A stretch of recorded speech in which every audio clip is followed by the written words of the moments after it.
La deuxième partie de l'exposition s'intitule La poétique du monde, puisqu'en fait le personnage de Charlot a une capacité quasiment de poète à réinventer le monde qui l'entoure. Ça passe dans les films en particulier par la façon dont il transforme les objets.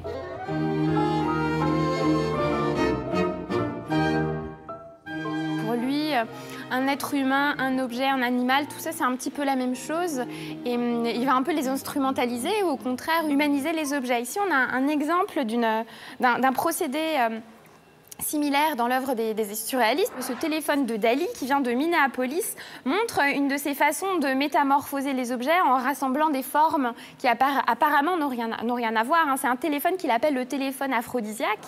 Ces scènes de métamorphose, on en trouve beaucoup dans le cinéma de Chaplin, soit que Charlot transforme des objets, soit que Charlot se transforme lui-même.